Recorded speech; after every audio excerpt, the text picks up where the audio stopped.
ಇತ್ತೀಚಿನ ದಿನಗಳಲ್ಲಿ ಬಿಜೆಪಿ ಪಕ್ಷದಿಂದ ದೂರ ಇದ್ದಾರೆ ಅನ್ನೋ ಒಂದು ಮಾತು ಕೇಳಿ ಬರ್ತಾ ಇದೆ, ಹೌದಾ? ನಾನು ಗೋವಿಂದೇಗೌಡರ ಆಶೀರ್ವಾದ ತಗೊಂಡೇ ಬಂದಿರೋದು. ಅವರು ಬಿ ಜೆ ಪಿಗೆ ಹೋಗ್ತಾ ಇದ್ದು ತಿರುಗಿ ನೋಡಬೇಡ ಅಂತ ಹೇಳಿದ್ರು. ಈಗಲೂ ಬಿ ಜೆ ಪಿಲಿದ್ದೀನಿ, ಮುಂದೂ ಇರ್ತೀನಿ. ರಾಮಸ್ವಾಮಿ ಅವ್ರನ್ನ ವ್ಯವಸ್ಥಿತವಾಗಿ ಸೈಡ್ಲೈನ್ ಮಾಡುವ ತಂತ್ರ ನಡೀತಾ ಇದೆಯಾ? ಕೆಲವು ವ್ಯಕ್ತಿಗಳಿಂದ ನಡಿಬೋದು ಅದು, ಆದರೆ ಬಿ ಜೆ ಪಿ ಪಕ್ಷದಿಂದ ಅಂತ ನಾನು ಯಾವತ್ತೂ ಪಕ್ಷದ ಮೇಲೆ ದೂರ್ಲಿಕ್ಕೆ ಹೋಗಲ್ಲ. ರಾಮಸ್ವಾಮಿಯವರು ಕೆಲವೊಂದು ಆಮಿಷಗಳಿಗೆ ಒಳಗಾಗಿ ಬೇರೆ ಕಡೆಗೆ ಹೋದ್ರು ಅನ್ನುವ ಮಾತುಗಳು ಕೂಡ ಕೆಲವರು ಮಾಡ್ತಾ ಇದ್ದಾರೆ. ನನ್ನ ವಿರುದ್ಧ ಯಾರ್ಯಾರು ಆರೋಪ ಮಾಡಿದಾರೋ ಅವರಿಗೆ ಅವ್ರ ಕುಟುಂಬಕ್ಕೆ ತಕ್ಕ ಶಿಕ್ಷೆಯನ್ನು ನಾನು ನಂಬಿರೋ ತಾಯಿ ತ್ರಿಪುರ ಅಂತಕ್ಕೆ ಕೊಡಲಿ ಅಂತ ನಾಳೆ ಪ್ರಾರ್ಥನೆ ಸಲ್ಲಿಸೋನಿದ್ದೀನಿ. ಆಮೇಲೆ ಗಬ್ಬಾನೆನಲ್ಲೂ ಭೂತರಾಯನ ಹತ್ರ ಹೋಗಿ ಹರಕೆ ಇಡ್ತೀನಿ ಅಂತ ಅಲ್ಲಿ ಮಾತಾಡಿ ಬಂದೀನಿ. ಅಲ್ಲಿ ಹೋಗಿ ಹರಕೆ ಸಲ್ಲಿಸ್ತೀನಿ. ಜೊತೆಗೆ ಧರ್ಮಸ್ಥಳಕ್ಕೂ ಹೋಗಿ ಹೇಳ್ಬರ್ತೀನಿ. ಹಾಯ್, ಹಲೋ, ನಮಸ್ಕಾರ. ನಾನು ಅಭಿಷೇಕ್ ಶೃಂಗೇರಿ. ಇವತ್ತಿನ ಈ ಒಂದು ವಿಶೇಷ ಸಂದರ್ಶನದಲ್ಲಿ ಇತ್ತೀಚೆಗಷ್ಟೇ ಶೃಂಗೇರಿ ಕ್ಷೇತ್ರದಲ್ಲಿ ಎಲ್ಲೂ ನೋಡಿದ್ರೂ ಕೂಡ ಈಗ ರೈತ ಒಕ್ಕೂಟ ಒಂದು ರೀತಿಯಲ್ಲಿ ಹೋರಾಟಗಳಾಗಿರ್ಬೋದು, ಬೇರೆ ಬೇರೆ ಕಾರ್ಯಕ್ರಮಗಳಲ್ಲಿ ಒಂದು ರೀತಿಯಲ್ಲಿ ಸಂಚಲನವನ್ನು ಸೃಷ್ಟಿ ಮಾಡಿರುವಂಥದ್ದಂದರೆ ಇತ್ತೀಚಿನ ದಿನಗಳಲ್ಲಿ ಸಂಘಟನೆಗಳಲ್ಲಿ ರೈತ ಒಕ್ಕೂಟ ಮೊದಲ ಸ್ಥಾನದಲ್ಲಿ ನಿಲ್ಲತ್ತೆ. ರೈತ ಒಕ್ಕೂಟದ ಶೃಂಗೇರಿ ಕ್ಷೇತ್ರದ ಗೌರವಾಧ್ಯಕ್ಷರಾಗಿ ನಿರಂತರವಾಗಿ ಸಂಘಟನೆ ನಿಲ್ಲುವುದರ ಜೊತೆಗೆ ರೈತರ ಸಮಸ್ಯೆಗಳನ್ನು ಬಗೆಹರಿಸುವ ನಿಟ್ಟಿನಲ್ಲಿ ಯಾವೆಲ್ಲ ಕ್ರಮಗಳನ್ನ ಕೈಗೊಳ್ಳಬೇಕು, ರೈತ ಪರವಾಗಿ ಯಾವ ರೀತಿ ಹೋರಾಟವನ್ನು ಮಾಡಬೇಕು, ರೈತರ ಸಮಸ್ಯೆಯನ್ನು ಹೇಗೆ ಬಗೆಹರಿಸಬೇಕು ಎನ್ನುವ ನಿಟ್ಟಿನಲ್ಲಿ ನಾನಾ ರೀತಿಯಲ್ಲಿ ಯೋಚನೆಗಳನ್ನು ಮಾಡುತ್ತಾ ಕಾರ್ಯಕ್ರಮಗಳನ್ನು ರೂಪಿಸುತ್ತಿರುವಂತಹ ಶೃಂಗೇರಿ ಕ್ಷೇತ್ರ ರೈತ ಒಕ್ಕೂಟದ ಗೌರವಾಧ್ಯಕ್ಷರಾಗಿರುವಂತಹ ಶ್ರೀಯುತ ರಾಮಸ್ವಾಮಿ ಶೆಟ್ಟಿಗದ್ದವರು ನಮ್ಮ ಜೊತೆ ಇದ್ದಾರೆ. ಸರ್, ಕಾರ್ಯಕ್ರಮಕ್ಕೆ ಅತ್ಯಂತ ಆತ್ಮೀಯ ಸ್ವಾಗತ. ಸರ್, ಮೊದಲನೇದಾಗಿ ರೈತ ಒಕ್ಕೂಟದ ಗೌರವಾಧ್ಯಕ್ಷರಾಗಿ ಈಗ ನೀವು ಅಧಿಕೃತವಾಗಿ ಕಳೆದ ಕೆಲ ತಿಂಗಳಿಂದ ನಿರಂತರವಾಗಿ ರೈತರ ಸಂಘಟನೆಯಲ್ಲಿ ತೊಡಗಿರುವಂಥದ್ದು. ನಿಮ್ಮ ಒಂದು ರೈತ ಒಕ್ಕೂಟದ ಸಂಘಟನೆ ಯಾವ ರೀತಿಯಾಗಿ ನಡೀತಾ ಇದೆ? ರೈತ ಒಕ್ಕೂಟದ ಸಂಘಟನೆ ಮೊನ್ನೆ ಒಂದು ಅಷ್ಟು ಪಾಯಿಂಟ್ಸ್ಗಳನ್ನಿಟ್ಟು ಮೆಮೊರಂಡಮ್ ಕೊಟ್ಟು ನಿಮಗೆ ಮಾಹಿತಿ ಕೊಟ್ಟಿದ್ದೆ ಪ್ರೆಸ್ನಲ್ಲಿ. ಒಂದಷ್ಟು ಮಾಹಿತಿಗಳನ್ನ ಕಲೆ ಹಾಕ್ತಾಯಿದ್ದೀವಿ, ಇನ್ನೂ ಬಂದಿಲ್ಲ. ಅದರ ಮೇಲೆ ನಮ್ಮ ಮುಂದಿನ ಹೋರಾಟ ಕೆಲವಷ್ಟು ಈಗ ರೈತರಿಗೂ ಅರಣ್ಯ ಇಲಾಖೆಗೂ ಕಂದಾಯ ಇಲಾಖೆಗೂ ಒಂದಷ್ಟು ಸಮಸ್ಯೆಗಳಿದಾವೆ ನಡುವೆ. ಅದ್ರ ಬಗ್ಗೆ ಒಂದಷ್ಟು ಮಾಹಿತಿಗಳನ್ನ ಕಲೆ ಹಾಕ್ತಾಯಿದ್ದೀವಿ. ಕಲೆ ಹಾಕಿ ಮುಂದಿನ ನಿರ್ಧಾರ ಏನು ಮಾಡಬೇಕು ಅಂಥೇಳಿ ಯೋಚನೆ ಮಾಡ್ತಾಯಿದ್ದೀವಿ. ಓಕೆ, ಹಾಗೆ ರಾಮಸ್ವಾಮಿ ಅವರೇ, ಜೊತೆಯಲ್ಲಿ ರೈತ ಒಕ್ಕೂಟ ಅಂತ ಬಂದಾಗ ನಿರಂತರವಾಗಿ ನೀವು ಬೇರೆ ಬೇರೆ ರೀತಿಯ ಸಂಘಟನೆಗಳ ರೈತರ ಸಮಸ್ಯೆಗಳ ಬಗೆಹರಿಸುವ ನಿಟ್ಟಿನಲ್ಲಿ ನೀವು ಕಾರ್ಯಪ್ರವೃತ್ತರಾಗಿದ್ದೀರಾ. ಆ ರೈತರ ಸಮಸ್ಯೆಗಳನ್ನು ಬಗೆಹರಿಸುವ ನಿಟ್ಟಿನಲ್ಲಿ ಆ ರೈತ ಒಕ್ಕೂಟ ಯಾವ ರೀತಿಯಾಗಿ ಕೆಲಸ ಮಾಡ್ತಾ ಇದೆ? ನೋಡಿ, ಒಂದು ನಿಮಗೆ ಹಿಂದೆನೇ ಹೇಳಿದ್ದೆ, ನಾವು ಕುವೆಂಪು ಬಯೋ ರಿಸರ್ವ್ ಆದಾಗ ಒಂದಷ್ಟು ಹೋರಾಟ ಮಾಡಿ ಅದರಲ್ಲಿ ಸಕ್ಸಸ್ ಆಗಿದ್ವಿ. ನಾವು ಆವಾಗಲಿಂದ ಈ ರೈತರ ಪರ ಒಂದು, ಯಾಕಂದರೆ ಏನೇ ಸಮಸ್ಯೆ ಬಂದರೂ ಮೊದಲು ಸಂಕಷ್ಟಕ್ಕೆ ಸಿಗ್ಲಿಕ್ಕೋದು ರೈತರು.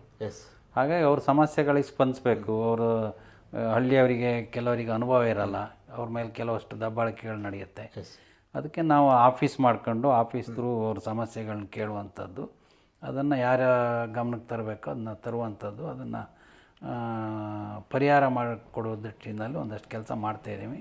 ಚೆನ್ನಾಗಿ ನಡೀತಾಯಿದೆ. ಆಫೀಸಿಗೆ ರೈತರು ಬರ್ತಾರೆ, ಉಚಿತವಾಗಿ ಪಾಣಿ ಕೊಡ್ತಾ ಇದ್ದೀವಿ. ನಾನು ಅದೇ ಕೇಳಬೇಕಂತ ಮಾಡಿದೆ. ಆ ರೈತ ಒಕ್ಕೂಟ ಕಚೇರಿ ಈಗ ಎನ್ನರ್ಪುರ ಹಾಗೂ ಕೊಪ್ಪದಲ್ಲಿ ಈಗ ಅಧಿಕೃತವಾಗಿ ಲೋಕಾರ್ಪಣೆಯಾಗಿ ಕೆಲಸವನ್ನು ಕೂಡ ಮಾಡ್ತಿರುವಂಥದ್ದು. ಅಲ್ಲೂ ಕೂಡ ನಿಮ್ಮದೇ ಆದ ಸ್ಟಾಫ್ಗಳು ಕೂಡ ಇದ್ದಾರೆ. ಅಂದರೆ ರೈತರ ಸಮಸ್ಯೆಗಳನ್ನು ಬಗೆಹರಿಸುವ ನಿಟ್ಟಿನಲ್ಲಿ ನಿಮ್ಮ ಒಂದು ರೈತ ಒಕ್ಕೂಟ ಕಚೇರಿ ಯಾವ ರೀತಿಯಾಗಿ ಕಾರ್ಯಪ್ರವೃತ್ತವಾಗಿದೆ? ಅವರು ಫಸ್ಟು ರೈತರು ಬಂದರೆ ಅವರ ಹೆಸರು, ಅಡ್ರೆಸ್ಸು, ಫೋನ್ ನಂಬರ್ ಎಲ್ಲ ತಗೊಳ್ತೀವಿ. ಅವರು ನಮ್ಮ 2 ಆಫೀಸಲ್ಲಿ ಅಲ್ಲಿ ವರ್ಕ್ ಮಾಡೋರು ಇದ್ದಾರೆ. ಬೆಳಗ್ಗೆ 10 ಗಂಟೆಯಿಂದ ಸಂಜೆ 5 ಗಂಟೆ ತನಕ ಓಪನ್ ಇರುತ್ತೆ ಆಫೀಸು. ಅವರು ರೈತರ ಸಮಸ್ಯೆ, ಅವರು ಹೆಸರೆಲ್ಲ ಕೇಳಿ, ಊರು ಎಲ್ಲ ಕೇಳಿ, ಅವ್ರ ಸಮಸ್ಯೆ ಏನಂತ ನೋಟ್ ಮಾಡ್ಕೊಳ್ತಾರೆ. ನಾವು ಅದನ್ನು ಅವ್ರದ್ದು ಏನು ಸಮಸ್ಯೆ ಅಂತ ಕೇಳಿ ಅದನ್ನು ಯಾವ ಅಧಿಕಾರಿಗಳಿಗೆ ಮಾತಾಡಬೇಕೋ ಮಾತಾಡಿ ನಂತರ ಅವ್ರಿಗೆ ವಾಪಸ್ ತಿಳಿಸುವ ವ್ಯವಸ್ಥೆನೂ ಮಾಡ್ತೀವಿ. ಕೆಲವರಿಗೆ ಅನುಭವ ಇಲ್ಲ, ನಮ್ಮದು ವೆಬ್ಸೈಟಲ್ಲೂ ಕಂಪ್ಲೇಂಟ್ ಮಾಡ್ಬೋದು. ಆ ಥರದ್ದು ವೆಬ್ಸೈಟಲ್ಲಿ ಕಂಪ್ಲೇಂಟ್ ಬಂದಿದ್ದಕ್ಕೂ ಉತ್ತರ ಕೊಡಿಸೋ ಕೆಲಸವನ್ನು ಮಾಡ್ತಾಯಿದ್ದೀವಿ. ಆ ಪಹಣಿಗಳನ್ನು ಕೂಡ ಮಾಡಿಕೊಡೋ ಒಂದು ಕೆಲಸ, ಫ್ರೀಯಾಗಿ ಉಚಿತವಾಗಿ ರೈತರಿಗೆ ಪಹಣಿ ಕೊಡ್ತಾ ಇದ್ದೀವಿ. ತಗೊಂಡು ಹೋಗ್ತಿದ್ದಾರೆ ತುಂಬ ಜನ. ಓಕೆ, ಅದರಿಂದ ಕೂಡ ರೈತರಿಗೆ ಬೆನಿಫಿಟ್ ಆಗಿದೆ. ಸರ್, ಅದೇ ರೀತಿಯಲ್ಲಿ ಈಗ ನಿಮ್ಮ ಒಂದು ರೈತ ಒಕ್ಕೂಟ ಈಗ ನೀವು ಹಿಂದೆ ಇನ್ನು ಕಳೆದ 2 ತಿಂಗಳಿಂದ ನಡೆದಂಥ ಆನೆ ದಾಳಿ ಸಂದರ್ಭದಲ್ಲಿ ಇನ್ನು ರೈತ ಪರವಾಗಿ ಹೋರಾಟದಲ್ಲೂ ಕೂಡ ರೈತ ಒಕ್ಕೂಟ ಗುರುತಿಸಿಕೊಂಡಿತ್ತು. ಆ ಮುಂದಿನ ದಿನಗಳಲ್ಲಿ ರೈತರು ಹಲವಾರು ರೀತಿಯ ಸಮಸ್ಯೆಗಳನ್ನು ಮಲೆನಾಡಿನ ಭಾಗದಲ್ಲಿ ಅನುಭವಿಸೋದು, ಕಾಡು ಪ್ರಾಣಿಗಳಾಗಿರ್ಬೋದು, ಸೆಕ್ಷನ್ 4, ಸೆಕ್ಷನ್ 17, ಬೇರೆ ಬೇರೆ ರೀತಿಯ ಒಂದು ಸಮಸ್ಯೆಗಳು ಕೂಡ ಇರುವಂಥದ್ದು. ಆ ರೈತರ ಪರವಾಗಿ ರೈತರ ಧ್ವನಿಯಾಗಿ ಮುಂದಿನ ದಿನಗಳಲ್ಲಿ ಯಾವ ರೀತಿಯ ಹೋರಾಟಗಳನ್ನ ಮಾಡ್ತಾರೆ? ನಾವು ನಿರಂತರವಾಗಿ ಆ ವಿಷಯದಲ್ಲಿ ಹೋರಾಟ ಮಾಡ್ತಾಯಿದ್ದೀವಿ. ಯಾಕಂದರೆ ಆನೆ ತುಳಿತಕ್ಕೊಳಗಾಗಿ ಸತ್ತವರಿಗೆ ನಮ್ಮ ಒಕ್ಕೂಟದ ಅಧ್ಯಕ್ಷರು ವಿಶ್ವನಾಥ್ ಅವರು ಅವ್ರ ಚಾರಿಟೇಬಲ್ ಟ್ರಸ್ಟಿಂದ 1 ಲಕ್ಷ ರೂಪಾಯಿ ಕೊಟ್ಟರು. ಕಾಡ್ಕೋಣ ಇರಿದವರಿಗೂ ಇದು ಮಾಡಿದ್ರು. ಈ ಥರ ನಿರಂತರವಾಗಿ ಕಾಡು ಪ್ರಾಣಿಗಳು ಹಾವಳಿ ಬೇರೆ ರೈತರ ಮೇಲೆ ಆಗ್ತಿದೆ. ಈಗ ನಿನ್ನೆ ಕುಂಚೂರಿನಲ್ಲಿ ಅದೇ ನಾನು ಕೇಳ್ಬೇಕಂದ್ರೆ ಮೊದಲನೇ ಹಂತವಾಗಿ ಕಾಡಾನೆಗಳು ದಾಳಿ ಮಾಡಿ ಮನುಷ್ಯರನ್ನ ಸಾಯಿಸಿದ್ವು, ಕಾಡ್ಕೋಣ ದಾಳಿ ಮಾಡಿ ಒಬ್ಬರು ಜೀವತೆಗೂ ಮತ್ತು ಇಬ್ಬರು ಮೂರು ಜನಕ್ಕೆ ಒಂದು ಭಾರಿ ದೊಡ್ಡ ಮಟ್ಟದ ಅನಾಹುತ ಮಾಡಿತ್ತು. ನಿನ್ನೆ ಇದನ್ನ ಕಾಡು ಹಂದಿ ಕೂಡ ದಾಳಿ ಮಾಡಿ ಗಾಯವನ್ನು ಮಾಡಿರುವ ಒಂದು ರೀತಿಯಲ್ಲಿ ಎಲ್ಲರೂ ಕೂಡ ಭಯದ ವಾತಾವರಣದಲ್ಲಿ ಬದುಕುವ ರೈತರು ಎಲ್ಲೋ ಒಂದು ಕಡೆ ಆತಂಕದಲ್ಲಿ ಬದುಕಬೇಕಾದಂಥ ವಾತಾವರಣ ಇದೆ ನೋಡಿ. ಅವನು ಕೈ ಅಡ್ಡ ಹಿಡ್ದಿತ್ತಿದ್ರೆ ಅವ್ನ ಕುತ್ತಿಗೆಗೆ ಭಯ ಆಗ್ತಿತ್ತು ಅದು ಹಂದಿ. ಈಗ ನಾನು ನಿನ್ನೆ ಇರಲಿಲ್ಲ, ಮತ್ತು ಇವರಿಗೆಲ್ಲ ಹೇಳಿದ್ದೆ ಆಫೀಸರ್ಸಿಗೆಲ್ಲ ಬಂದು ಇವತ್ತು ರೇಂಜರೆಲ್ಲ ಬಂದು RF ಎಲ್ಲ ಬಂದು ವಿಚಾರಿಸ್ಕೊಂಡು ಟ್ರೀಟ್ಮೆಂಟಿಂದೆಲ್ಲ ಖರ್ಚು ವೆಚ್ಚ ಕೊಡ್ತೀವಿ ಅಂತ ಹೇಳಿ ಹೋದ್ರು. ನಾನು ಇವತ್ತು ಹೋಗಿದ್ದೆಲ್ಲ ಹಾಸ್ಪಿಟ್ಲಿಗೆ. ಈ ರೀತಿ ರೈತರ ಸಮಸ್ಯೆಗಳಿಗೆ ಏನಾರು ಅನಾಹುತ ತೊಂದರೆಗಳಾದಾಗ ನಾವು ಸ್ಪಂದಿಸೋ ಕೆಲಸ ಮಾಡ್ತೀವಿ. ಓಕೆ ರಾಮಸ್ವಾಮಿ, ಅದರ ಜೊತೆಯಲ್ಲಿ ಕೂಡ ನಾವು ರಾಜಕೀಯವಾಗಿ ಮಾತಾಡ್ತಾ ಹೋಗೋದಾದರೆ ಎಲ್ಲೋ ಒಂದು ಕಡೆ ರಾಮಸ್ವಾಮಿಯವರು ಇತ್ತೀಚಿನ ದಿನಗಳಲ್ಲಿ BJP ಪಕ್ಷದಿಂದ ದೂರ ಇದ್ದಾರೆ ಅನ್ನೋ ಒಂದು ಮಾತು ಕೇಳಿ ಬರ್ತಾ ಇದೆ, ಹೌದಾ? BJP ಪಕ್ಷದಿಂದ ನಾವು ದೂರ ಆಗ್ಲಿಕ್ಕೆ ಕಾರಣನೇ ಇಲ್ಲ. ಯಾಕಂದ್ರೆ ನಾವು ಸದಾ BJPಲೇ ಇದ್ದವರು. ಮತ್ತು ನನಗೆ ಹಿಂದೆ ನಾನು ಓಟ್ ಕೊಡ್ಲಿಕ್ಕೆ ಪ್ರಾರಂಭ ಆದಲ್ಲಿಂದ ನಾನು ಬೇರೆ ಪಕ್ಷಗಳಿಗೆ JDS ಅಲ್ಲಿದ್ದಾಗ JDS ಅಲ್ಲಿ ಓಟ್ ಕೊಟ್ಟಿದ್ದೆ. BJPಗೆ ಬಂದಮೇಲೆ ತಿರುಗಿ ನೋಡಿಲ್ಲ. ನಾನು ಗೋವಿಂದೇಗೌಡರ ಆಶೀರ್ವಾದ ತಗೊಂಡೇ ಬಂದಿರೋದು. ಅವರು BJPಗೆ ಹೋಗ್ತಾ ಇದ್ದು ತಿರುಗಿ ನೋಡಬೇಡ ಅಂತ ಹೇಳಿದ್ರು. ಈಗಲೂ BJPಲಿದ್ದೀನಿ, ಮುಂದೂ ಇರ್ತೀನಿ. BJPನಲ್ಲಿ ಆ ಥರ ದೂರ ಅಂತ ಏನು ಆಗಲಿ ಕಾರಣ ಇಲ್ಲ, ನಾನು ದೂರ ಇಲ್ಲ. ಓಕೆ ರಾಮಸ್ವಾಮಿ ಎಲ್ಲೂ ನೋಡ್ರೆ ನಾವು ಇತ್ತೀಚೆಗೆ ಪಕ್ಷದ ಕಾರ್ಯಕ್ರಮಗಳನ್ನು ನೋಡಿದ್ರೆ, ಪಕ್ಷದ ವೇದಿಕೆ ಕಾರ್ಯಕ್ರಮಗಳನ್ನು ನೋಡಿದ್ರೆ ರಾಮಸ್ವಾಮಿಯವರು ಎಲ್ಲೂ ಕೂಡ ಕಾಣಿಸ್ಕೊಳ್ತಾ ಇಲ್ಲ. ಪಕ್ಷದ ಕಾರ್ಯಕ್ರಮಗಳಿಂದ ರಾಮಸ್ವಾಮಿಯವರು ದೂರ ಉಳಿಯಲು ಕಾರಣ ಏನು? ನೇರವಾಗಿ ಕೇಳ್ತಾ ಇದ್ದೀನಿ. ನಾನು ಪಕ್ಷದ ಕಾರ್ಯಕ್ರಮದಿಂದ ದೂರ ಇದ್ದೀನಿ ಅಂತ ನಿಮ್ಗೆ ಯಾರು ಹೇಳಿದ್ರೆ ಗೊತ್ತಿಲ್ಲ. ನಾನು ಪಕ್ಷದ ಕಾರ್ಯಕ್ರಮಕ್ಕೆ ಯಾವುದೇ ಕರೆ ಕೊಟ್ಟರು ನಾನು ಇತ್ತೀಚೆಗೆ ನಡೆದಂಥ ನಿಮ್ಮ ಪಕ್ಷದ ಸಂಸ್ಥಾಪನಾ ದಿನ ಕಾರ್ಯಕ್ರಮದಲ್ಲಿ ರಾಮಸ್ವಾಮಿ ವೇದಿಕೆ ಮೇಲೆ ಎಲ್ಲೂ ಕಾಣಿಸ್ಕೊಳ್ತಾ ಇಲ್ಲ. ನಾನು ಕೂಡ ವೇದಿಕೆ ಮೇಲೆ ಎಲ್ಲೂ ಕೂಡ ಕಾಣಿಸ್ಕೊಂಡಿಲ್ಲ. ಎಲ್ಲೂ ಕೊನೆಯದಾಗಿ ಹೋಗಿ ಲಾಸ್ಟ್ಗೆ ಎಲ್ಲೂ ಕೂರ್ತೀರಾ ಅನ್ನೋ ಒಂದು ಮಾತು ಬರುತ್ತೆ. ಎಲ್ಲೂ ನೋಡಿದ್ರೆ, ಯಾಕಂದರೆ ರಾಮಸ್ವಾಮಿಯವ್ರನ್ನ ಕಳೆದ ನಾನು ತಿಳಿದ ಮಟ್ಟಿಗೆ 5 ವರ್ಷದಿಂದ ನೋಡ್ತಾ ಇದ್ದೀನಿ. ಕೊಪ್ಪ ತಾಲೂಕಿನ ಯಾವುದೇ ಕಾರ್ಯಕ್ರಮ ಶೃಂಗೇರಿ ಕ್ಷೇತ್ರದ ಆದರೆ ರಾಮಸ್ವಾಮಿಯವರು ವೇದಿಕೆ ಮೇಲೆ ಪ್ರತಿಯೊಂದು ಕಾರ್ಯಕ್ರಮದಲ್ಲೂ ಇರ್ತಾರೆ, ಪಕ್ಷದ ಕಾರ್ಯಕ್ರಮದಲ್ಲಿ. ಆದರೆ ಇತ್ತೀಚೆಗೆ ಯಾಕೆ ರಾಮಸ್ವಾಮಿಯವರು ಎಲ್ಲೂ ಕಾಣಿಸ್ಕೊಳ್ತಿಲ್ಲ? ನಾನು ಪಕ್ಷದ ಕಾರ್ಯಕ್ರಮಕ್ಕೆ ಗೊತ್ತಿದ್ದಕ್ಕೆ ಮೊನ್ನೆ BJP ಸಂಸ್ಥಾಪನಾ ದಿನಕ್ಕೂ ನಾನು ಹೋಗಿದ್ದೆ. ಹೋಗಿ ಭಾಗವಹಿಸಿ ಕಾರ್ಯಕ್ರಮ ಮುಗಿದ ಮೇಲೆ ವಾಪಸ್ ಬಂದಿದ್ದೇನೆ. ಹಾಗೆ ಒಂದಷ್ಟು ಗೊತ್ತಿದ್ದು ಗಮನಕ್ಕಿದ್ದ ಕಾರ್ಯಕ್ರಮಕ್ಕೆ ಹೋಗ್ತೀವಿ. ಒಂದಷ್ಟು ಕಾರ್ಯಕ್ರಮ ನಮಗೆ ತಿಳಿಯಲ್ಲ, ಅದನ್ನು ತಿಳಿಸಬಾರ್ದಂಥ ಉದ್ದೇಶನೇ ಏನೋ ನನಗೂ ಗೊತ್ತಿಲ್ಲ. ಗೊತ್ತಿಲ್ಲದೆ ಇರೋ ಕಾರ್ಯಕ್ರಮಕ್ಕೆ ನಾನು ಹೋಗಲ್ಲ. ಈಗ ಪ್ರತಿಭಟನೆಗಳಾದವು, ನಾವು ಪ್ರತಿಭಟನೆಗಳಿದ್ದಾಗ ಪ್ರತಿಭಟನೆಗೂ ಹೋಗಿದ್ದೀವಿ, ಸಕ್ರಿಯವಾಗಿ ಭಾಗವಹಿಸಿದ್ದೀವಿ. ಈಗ ಉದ್ದೇಶಪೂರ್ವಕವಾಗಿ ನಮ್ಮನ್ನು ಕರಿಬಾರ್ದಂತ ಯಾರು ತೀರ್ಮಾನ ಮಾಡಿದರೆ ಅದು ಅವ್ರಿಗೆ ಬಿಟ್ಟಿದ್ದು, ನಾವೇನು ಮಾಡಲಿಕ್ಕಾಗಲ್ಲ. ನಾನು ಗೊತ್ತಿಲ್ಲದೆ ಇದ್ರೂ ಹೋಗಲ್ಲ. ಓಕೆ, ಅಂದರೆ ಅದೇ ರೀತಿಯಲ್ಲಿ ನೋಡಿದ್ರೆ ಇತ್ತೀಚೆಗೆ ಇಡೀ ರಾಜ್ಯ ಮತ್ತು ಜಿಲ್ಲಾ ಮಟ್ಟದಲ್ಲೂ ಕೂಡ ಪ್ರತಿಕ್ಷಣ ವರ್ಗ ಅನ್ನುವ ಒಂದು ಕಾರ್ಯಕ್ರಮವನ್ನು ಪ್ರತಿ ಮಂಡಲದಲ್ಲಿಯೂ ಕೂಡ ನೀವು BJPಯಿಂದ ಮಾಡಿದರು. ನಿಮ್ಮ ಕೊಪ್ಪ ಮಂಡಲದಿಂದ ಏನು ಕೊಪ್ಪ ತಾಲೂಕಿನ BJPಯಿಂದ ನೀವು ಜೈಪುರದಲ್ಲಿ ಕೂಡ ಕಾರ್ಯಕ್ರಮ ನಡೆದಿತ್ತು. ಆದರೆ ಆ ಒಂದು ಕಾರ್ಯಕ್ರಮದ 2-3 ದಿನದ ಕಾರ್ಯಕ್ರಮ ಎಲ್ಲೂ ಕೂಡ ರಾಮಸ್ವಾಮಿಯವರು ಭಾಗವಹಿಸಿಲ್ಲ. 2 ದಿನ ನಡೆದಿದ್ದು, ಅದು ನನಗೆ ಕರೆ ಇರಲಿಲ್ಲ. ಯಾಕಿರಲಿಲ್ಲ ಅಂತ ಗೊತ್ತಿಲ್ಲ. ಯಾಕಂದರೆ ನಾನು ಜಿಲ್ಲಾ ಕಾರ್ಯಕಾರಿಣಿಗೆ ಆಹ್ವಾನಿತ ಸದಸ್ಯ. ಪಕ್ಷದಲ್ಲಿ ಏನು ಜವಾಬ್ದಾರಿ ಇಲ್ದಿತ್ತಿದ್ರು ಸಭೆಗಳಿಗೆ ಕರೀತಾರೆ ನನ್ನ. ನನ್ನ ಅನುಭವದ ಪ್ರಕಾರ ನನ್ನನ್ನು ಕರಿಬೇಕಾಗಿತ್ತು. ಯಾಕೆ ಕರೆದಿಲ್ಲ ಗೊತ್ತಿಲ್ಲ ನನಗೆ. ಕರೆದಿದ್ದಾಗ ನಾವು ಹೋಗೋದು ಒಳ್ಳೆಯದಲ್ಲ, ಪ್ರಶಿಕ್ಷಣ ವರ್ಗ ಅದು BJPನಲ್ಲಿ ಒಂದು ಅದರದ್ದೇ ಆದ ಒಂದು ಇದಿದೆ, ಹಾಗಾಗಿ ನಾವು ಹೋಗಿಲ್ಲ. ಓಕೆ, ಯಾಕೆ ರಾಮಸ್ವಾಮಿಯವ್ರನ್ನ BJP ಅಥವಾ BJPಯಿಂದ ರಾಮಸ್ವಾಮಿಯವರು ಎಲ್ಲವೂ ಕೂಡ ಅಂತರ ಹೆಚ್ಚಾಗ್ತಾ ಇದೆಯಾ ಅಂತ? BJPಯಿಂದ ಅಂತರ ಹೆಚ್ಚಾಗ್ತದೆ. BJPಯಲ್ಲಿರೋ ಕೆಲವು ವ್ಯಕ್ತಿಗಳು ದೂರ ಇಡೋ ಪ್ರಯತ್ನ ಮಾಡ್ಬೋದು ಹೊರತು BJP ಯಾರನ್ನೂ ದೂರ ಇಡಲ್ಲ. BJP ಕಾರ್ಯಕರ್ತರು, ಕೇಡರ್ ಬೇಸ್ಡ್ ಪಾರ್ಟಿ ನಮ್ಮದು, ಕಾರ್ಯಕರ್ತರ ಪಕ್ಷ. BJPಯಿಂದ ಯಾರೂ BJPಯಿಂದ ನೀವು ದೂರ ಹೋಗಿ ಅಂತ ಹೇಳೋ ಕ್ವಶನ್ ಇಲ್ಲ. ಪ್ರಯತ್ನಗಳನ್ನ ಮಾಡಿರ್ಬೋದು, ಆದರೆ BJP ನಮ್ಮದೇನಿಲ್ಲ, ನಮ್ಮದೇ BJP. ನಾವು ಅದರಲ್ಲಿ ಸಕ್ರಿಯವಾಗಿ ನಮ್ಗೆ ಗೊತ್ತಿದ್ದ ಕಾರ್ಯಕ್ರಮಕ್ಕೆ ಹೋಗ್ತೀವಿ ನಾವು. ನಾನು ನೇರವಾಗಿ ಕೇಳ್ತೇನೆ, BJPಯಿಂದ ರಾಮಸ್ವಾಮಿಯವ್ರನ್ನ ವ್ಯವಸ್ಥಿತವಾಗಿ ಸೈಡ್ಲೈನ್ ಮಾಡುವ ತಂತ್ರ ನಡೀತಾ ಇದೆಯಾ? ನಾನು ನಿಮ್ಗೆ ಆಗಲೇ ಹೇಳಿದೆ, ಕೆಲವು ವ್ಯಕ್ತಿಗಳಿಂದ ನಡಿಬೋದು ಅದು, ಆದರೆ BJP ಪಕ್ಷದಿಂದ ಅಂತ ನಾನು ಯಾವತ್ತೂ ಪಕ್ಷದ ಮೇಲೆ ದೂರ್ಲಿಕ್ಕೆ ಹೋಗಲ್ಲ. BJP ನಮ್ಮದೇ ಪಕ್ಷ. ಅದು ಪಕ್ಷದಲ್ಲಿರೋ ಕೆಲವು ವ್ಯಕ್ತಿಗಳು, ಪದಾಧಿಕಾರಿಗಳಿರ್ತಾರೆ, ಅವರಿಂದ ಈ ಥರದ್ದು ಏನಾದ್ರು ನಡಿಬೋದು ಹೊರತು ಮಾಡಲಿಕ್ಕೆ. ಯಾಕಂದರೆ ನಾನು BJPಗೆ ಬಂದು 2005ರಲ್ಲಿ 2004ರಲ್ಲಿ ಎಲೆಕ್ಷನ್ BJPಗೆ ಬಂದಿರೋದು. ನಾನು 4-5ರಲ್ಲಿ ಅವತ್ತಿಂದ ಇವತ್ತಿನ ತನಕ ನಾನು ಪಕ್ಷದ ಕೆಲಸ ಎಲ್ಲದೂ ಮಾಡ್ಕೊಂಡು ಹೋಗಿದ್ದೀನಿ, ವಿವಿಧ ಜವಾಬ್ದಾರಿಯನ್ನು ನಿರ್ವಹಿಸಿದ್ದೀನಿ. ನಿಮಗೆ ಗೊತ್ತಿದೆ ನನಗೆ ಒಂದು ಅಭ್ಯಾಸ ಏನಂದರೆ, ನಾನು ಯಾವ್ದಾದ್ರು ಸಭೆಗಳಲ್ಲಿದ್ದಾಗ ಯಾರು ಮಿಸ್ ಕಾಲ್ ಮಾಡಿದ್ರೆ ಕೆಲವು ಸರಿ ನಾನು ಜಿಲ್ಲಾ ಪಂಚಾಯತ್ ಉಪಾಧ್ಯಕ್ಷ ಆದಾಗ ದಿನ ಇಡೀ ಸಭೆಯಲ್ಲಿ ಇರ್ತಿದ್ದೆ. ಒಂದು 150-200 ಮಿಸ್ ಕಾಲ್ ಇದ್ದರೂ ಅಷ್ಟಕ್ಕೂ ವಾಪಸ್ ಮಾಡಿ ಅವ್ರ ಸಮಸ್ಯೆ ಏನಂತ ಕೇಳ್ತಿದ್ದೆ. ಮತ್ತು ರಾತ್ರಿ 12 ಗಂಟೆ ಇರಲಿ 1 ಗಂಟೆ ಇರಲಿ, ನಮಗಲ್ಲಿ ಕೆಲವರಿಗೆ ಅಭ್ಯಾಸ ರಾತ್ರಿ 8 ಗಂಟೆ ಮೇಲೆ ಯಾರು ಕಾರ್ಯಕರ್ತರು ಫೋನ್ ಎತ್ತಲ್ಲ, ಬೆಳಗ್ಗೆ 9 ಗಂಟೆ ತನಕ ಫೋನ್ ಎತ್ತಲ್ಲ. ಆದರೆ ಕಾರ್ಯಕರ್ತರು ಎಲ್ಲ ಬಿಟ್ಟು ನಮಗೆ ಪಕ್ಷಕ್ಕೋಸ್ಕರ, ಪಕ್ಷದ ಪದಾಧಿಕಾರಿಗಳ ಗೆಲುವಿಗೋಸ್ಕರ ಶ್ರಮ ಹಾಕಿರ್ತಾರೆ. ಆ ಸಂದರ್ಭದಲ್ಲೆಲ್ಲ ನಾನು ರಾತ್ರಿ 12 ಗಂಟೆ ಆದರೂ 1 ಗಂಟೆ ಆದರೂ ಫೋನ್ ಎತ್ತಿ ಅವ್ರ ಸಮಸ್ಯೆಗೆ ಅಟೆಂಡ್ ಮಾಡಿದ್ದೀನಿ. ಆ ನೆಮ್ಮದಿ ನನಗಿದೆ. ಕರೋನಾ ಟೈಮಲ್ಲಿ ರಾತ್ರಿ 1 ಗಂಟೆ 2 ಗಂಟೆಗೆ ನೀವು ಇಲ್ಲಿ ಆಫೀಸ್ ಆಂಬುಲೆನ್ಸ್ ಸ್ಟಾಪಿಗೆ ಕೇಳಿದ್ರೆ ಗೊತ್ತಾಗುತ್ತೆ. ನಾನು ಚಿಕ್ಕಮಗಳೂರಲ್ಲಿ ಪೇಷಂಟ್ಗಳನ್ನ ಅಡ್ಮಿಟ್ ಮಾಡಿಸಿದ್ದೀನಿ.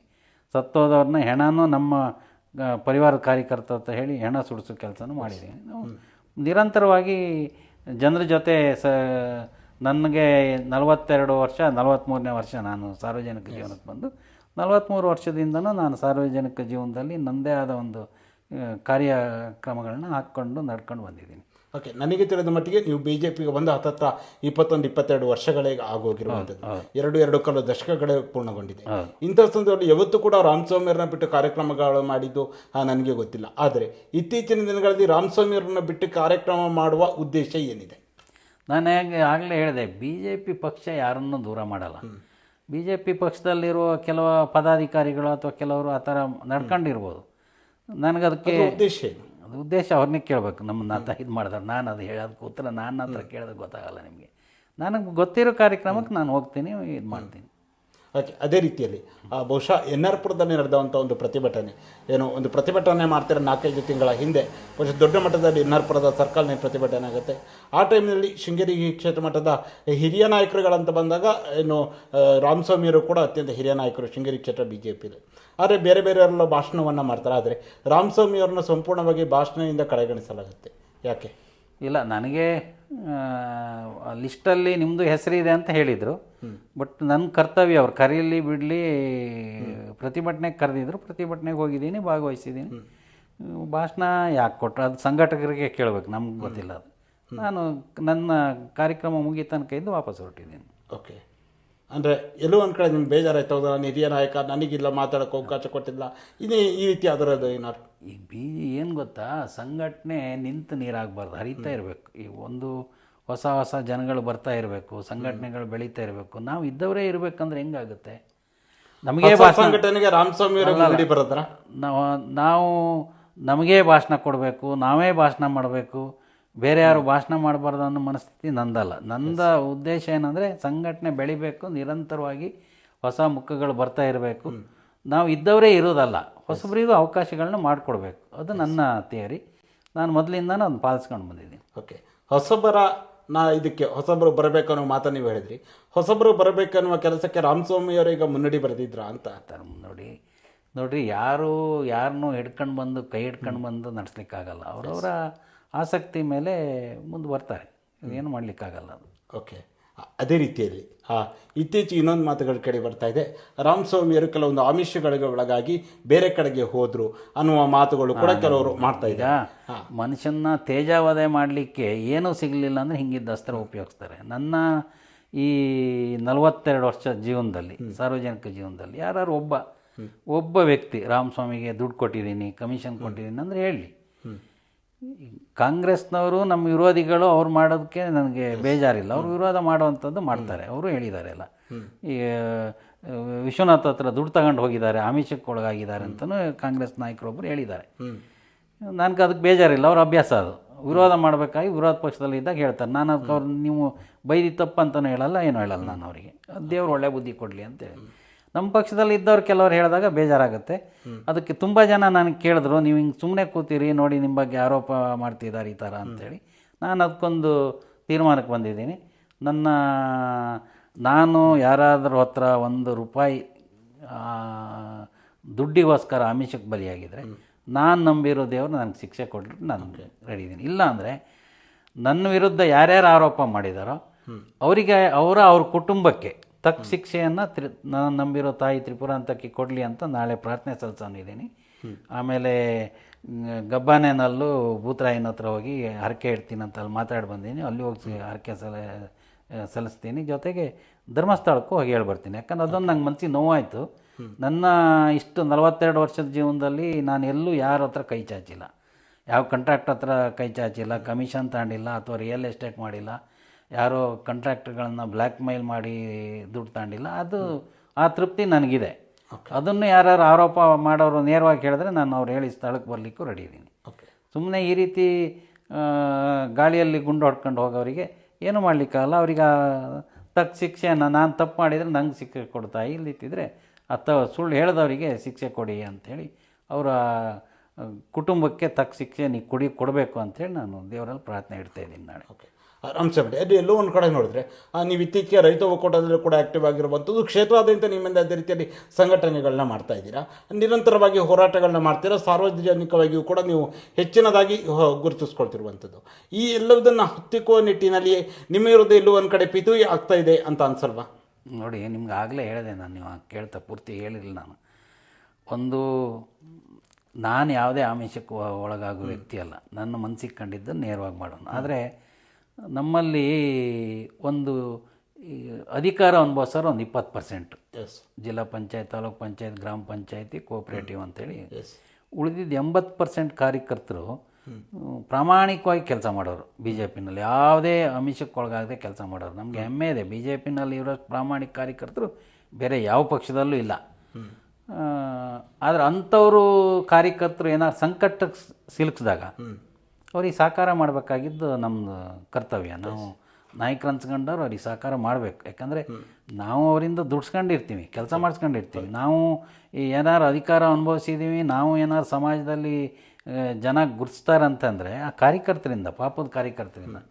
ಅಂಥವ್ರಿಗೆ ನಾನು ಒಂದಷ್ಟು ನಮ್ಮ ವಿಶ್ವನಾಥ್ ಗದ್ದೆ ಮನೆಯವ್ರ ಚಾರಿಟಬಲ್ ಟ್ರಸ್ಟಿಂದ ಪೇಷಂಟ್ ಆಗಿರ್ಬೋದು, ಆ್ಯಕ್ಸಿಡೆಂಟ್ ಆಗಿರ್ಬೋದು, ಅಂಥವರಿಗೆಲ್ಲ ಸಹಕಾರ ಕೊಡಿಸಿದ್ದೀನಿ. ಅದು ನೆಮ್ಮದಿ ಇದೆ ನನಗೆ, ಕೊಡ್ತೀನಿ. ಯಾಕಂದರೆ ನಾವು ಯಾರಿಗೋ ದುಡ್ಡು ಹೆಚ್ಚಾಗಿ ಏನೋ ಕೊಟ್ಟಿದ್ದಿಲ್ಲ. ನಮ್ಮ ಕಾರ್ಯಕರ್ತರು ಸಂಕಷ್ಟದಲ್ಲಿದ್ದಾಗ ನಾವು ಅವರಿಗೆ ನೆರವಾಗಬೇಕಾಗಿದ್ದ ಅನಿವಾರ್ಯ. ಹಿಂದೆ ನಾನು ಅದನ್ನು ಮಾಡ್ಕೊಂಬಂದಿದ್ದೀನಿ.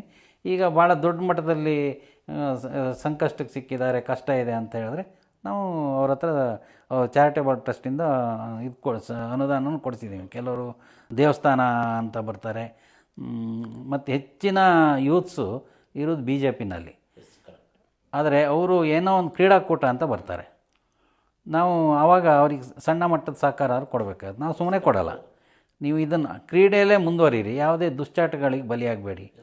ಯುವಕರು ಏನೂ ಕೆಲಸ ಇಲ್ಲ, ಅವರಿಗೆ ಯಾವುದೇ ಕ್ರೀಡಾ ಚಟುವಟಿಕೆಲ್ಲ ಇಲ್ಲ ಅಂತಂದರೆ ಅವರು ಆಟೋಮೆಟಿಕಲಿ ಯಾವುದಾದ್ರು ದುಶ್ಚಾಟಗಳ ಕಡೆ ವಾಲ್ತಾರೆ. ಅದು ಆಗಬಾರ್ದು ಅನ್ನೋ ದೃಷ್ಟಿಯಿಂದ ಒಂದಷ್ಟು ಅವರಿಗೆ ಸಣ್ಣ ಪುಟ್ಟ ಸಹಕಾರವನ್ನು ಕೊಡಿಸಿದ್ದೀವಿ. ಅವ್ರ ಹತ್ರ ನಾವು ಕೊಟ್ಟಿದ್ದೀವಿ. ಅದು ನಮ್ಮದು ಕರ್ತವ್ಯ. ಅದು ಯಾಕಂದರೆ ಯುವಜನತೆ ಸರಿಯಾದ ಮಾರ್ಗದಲ್ಲಿ ನಡಿಬೇಕನ್ನೋದು ಎಲ್ಲರೂ ಆಶಯ. ಅದಕ್ಕೆ ಸರಿಯಾಗಿ ಇದು ಮಾಡಿದ್ದೀವಿ. ಓಕೆ, ಎಲ್ಲೋ ಒಂದು ಕಡೆ ನೀವಾಗಿರ್ಬೋದು, ವಿಶ್ವನಾಥ್ ಅವ್ರ ಕಡೆಯಿಂದ ನೀವು ಕೊಡಿಸಿರುವಂತೇನು ಶಿಕ್ಷಣ ಕ್ಷೇತ್ರಕ್ಕಾಗಿರ್ಬೋದು ಅಥವಾ ಆರೋಗ್ಯ ಸರಿ ಇಲ್ದವ್ರಿಗಾಗಿರ್ಬೋದು, ಕ್ರೀಡೆಯಲ್ಲಿ ಕ್ರೀಡಾಕೂಟಗಳು ನಡೆಸೋರಿಗೆ ನೀವೆಲ್ಲೋ ಒಂದು ಕಡೆ ಆರ್ಥಿಕ ಸಹಾಯವನ್ನು ಮಾಡಿದ ನಿಟ್ಟಿಗೆ ಎಲ್ಲೋ ಒಂದು ಕಡೆ ನೋಡಿದ್ರೆ ನಿಮ್ಮ ಮೇಲೆ ಕೆಲವರ ಕಣ್ಬಿತ್ತ ಅಂತ? ಏನೂ ಮಾಡಲಿಕ್ಕಾಗಲ್ಲ. ಮುಂದೆ ಹೋಗೋರನ್ನ ಕಾಲು ಎಳೆದು ಸಾರ್ವಜನಿಕ ಜೀವನದಲ್ಲಿ ಹಿಂದಿನಿಂದನೂ ನಡ್ಕೊಂಬಂದಿದೆ. ರಾಜರು ಮಹಾರಾಜರ ಕಾಲದಲ್ಲೇ ಇತ್ತು, ಅದು ಈಗಲೂ ಕಂಟಿನ್ಯೂ ಆಗಿದೆ. ಆ ಕಾಲು ಎಳೆಯೋ ಸಂತತಿ ಎಲ್ಲ ಪಕ್ಷದಲ್ಲೂ ಇರುತ್ತೆ, ಅವರು ಇರ್ತಾರೆ ಅಂತ. ಈಗ ವಿರೋಧ ಪಕ್ಷದವರು ವಿರೋಧ ಮಾಡುವುದು ಒಂದು ಪ್ರಜಾಪ್ರಭುತ್ವ ವ್ಯವಸ್ಥೆಯಲ್ಲಿ ಸರ್ವಸಾಮಾನ್ಯವಾಗಿರುವಂಥದ್ದು. ಅದೇ ಪಕ್ಷದ ಒಳಗಿನ ಪಕ್ಷದ ನಾಯಕರನ್ನೇ ತುಳಿಯುವ ಒಂದು ಪ್ರಯತ್ನ ಆಗ್ತಾ ಇದೆಯಾ ಅಂತ? ಅದನ್ನು ನಾನು ಸಾರಾಸಗಟಾಗಿ ಎಲ್ಲರಿಗೂ ಹೇಳಲ್ಲ. ಯಾಕಂದರೆ ಬಿ ಜೆ ಪಿಯಲ್ಲಿ ಬಹುತೇಕ ನಾಯಕರುಗಳು ಪ್ರಾಮಾಣಿಕರು ಇದ್ದಾರೆ, ಪ್ರಾಮಾಣಿಕವಾಗಿ ಕೆಲಸ ಮಾಡಿ ಸಂಘಟನೆ ಮಾಡೋರು ಇದ್ದಾರೆ. ಆದರೆ ಯಾವುದೋ ಒಂದು ದುರುದ್ದೇಶ ಇಟ್ಕೊಂಡು ಮಾಡೋರು ಒಂದು ಎಲ್ಲ ಈಗ ಒಂದು ಕೈಯಲ್ಲಿರೋ 5 ಬೆರಳು ಸಮ ಇರಲ್ಲ, ಒಂದೊಂದು ಬೆರಳು ಒಂದೊಂದು ಇರುತ್ತೆ. ಆ ಥರ ಇರ್ತಾರೆ.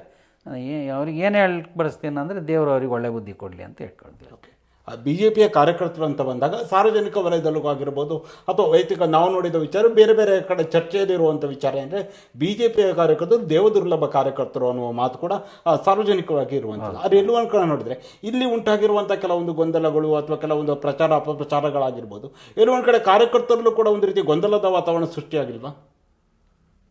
ಕಾರ್ಯಕರ್ತರಲ್ಲಿ ಒಂದು ಸಣ್ಣ ಪುಟ್ಟ ಗೊಂದಲಗಳಾಗಿರ್ಬೋದು, ಇಲ್ಲ ಅಂತ ನಾನು ಹೇಳಲಿಕ್ಕೆ ಹೋಗಲ್ಲ. ಅದಂತೆಲ್ಲ ಮುಂದಿನ ದಿನಗಳಲ್ಲಿ ಸರಿಯಾಗುತ್ತಂತ ಒಂದು ಆಶಾಭಾವನೆ ಇದೆ ನಮಗೆ. ಆ ಗೊಂದಲಗಳಿಗೆಲ್ಲ ಪರಿಹಾರ ಸಿಗುತ್ತೆ.